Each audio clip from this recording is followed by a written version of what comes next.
शुरू।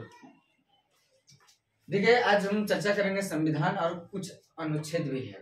जो संविधान क्या है, जो संविधान होता है, संविधान हम किसको कहते हैं, यानी कि एक देश में हर व्यक्ति के लिए एक जैसा ही कानून जो हो वो संविधान कहलाता है। जैसे भारत में हर नागरिक का उतना ही अधिकार है जितना प्रधानमंत्री का अधिकार है, राष्ट्रपति का अधिकार है, उतना आम जनता का भी अधिकार है। सबके लिए एक प्रकार का कानून होना ही क्या कहलाता है, संविधान कहलाता है। लेकिन इस बात की धज्जियां उड़ाई जा रही है। अनुच्छेद 14 से 18 समता एवं समानता का अधिकार, सबके बात कहा गया है। ना कोई बड़ा ना छोटा, ना ऊंच नीच, दलित महादलित, और उसके बाद क्या कहते हैं, जो भी बड़े जाति के लोग हैं सबके लिए एक ही जैसा का प्रावधान बताया गया है 18 से 14 में। छुआछूत की भावना को खत्म किया गया, ये सब भी इसके अंतर्गत आता है। अनुच्छेद 19 से 22 स्वतंत्रता का अधिकार, हर व्यक्ति का अधिकार है स्वतंत्र रूप से जीने का, हर व्यक्ति का अधिकार है स्वतंत्र रूप से किसी भी काम करने का, हर व्यक्ति का अधिकार है नौकरी पेशा करने का। ये सब इस पर चर्चा किया गया है। अनुच्छेद 23 से 24 शोषण के विरुद्ध अधिकार, अगर किसी को कोई बड़े जाति के लोग अगर छोटे जाति पर किसी प्रकार का अत्याचार करता है तो वह उसके खिलाफ मुकदमा दायर कर सकता है। ये सब भी चर्चा किया गया है। अगला है अनुच्छेद 25 से 28 धार्मिक स्वतंत्रता का अधिकार, हर व्यक्ति का अधिकार है वह किसी भी धर्म को अपना सकता है।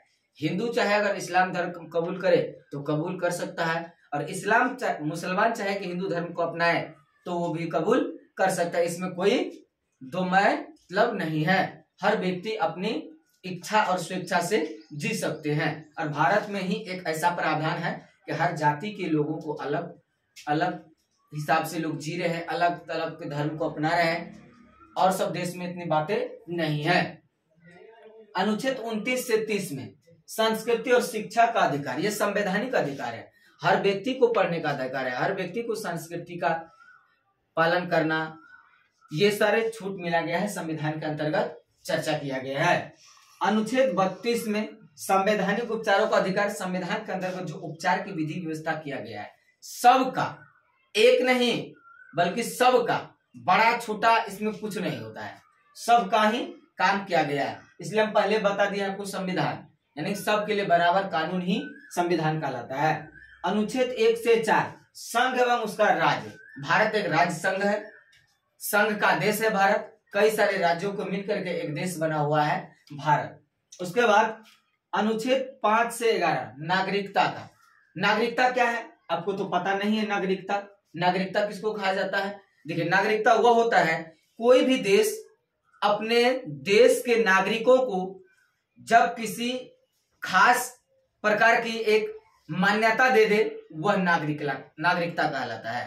तो क्या कहेगा, किसी भी देश जब अपने नागरिकों को किसी खास अधिकार देता है तो वह नागरिकता कहलाता है।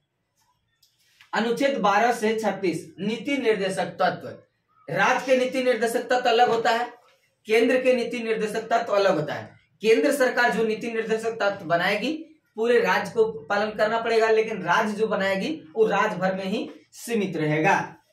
अगला आता है अनुच्छेद 51 का क मूल कर्तव्य, मूल कर्तव्य क्या क्या है ये भी बताएंगे। मूल कर्तव्य के अंतर्गत क्या क्या आता है। अनुच्छेद 52 से 151 संघ यानी कि देश के विषय में, केंद्र के विषय में चर्चा किया है।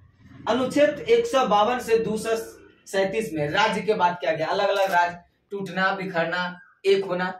एक बार चर्चा हुआ कि 29 गो राज्य हुआ भी था, फिर 28 गो, तो यानी ये सब बातें हमेशा आते जाते रहता है। अनुच्छेद 238 में निरस्तित्व, यानी कि इसमें जो होता है मुख्य रूप से पैसा, टका पैसा का चर्चा होता है, राज का बंटवारा होता है, झगड़ा झंझट मामला देखा इस पर जाता है।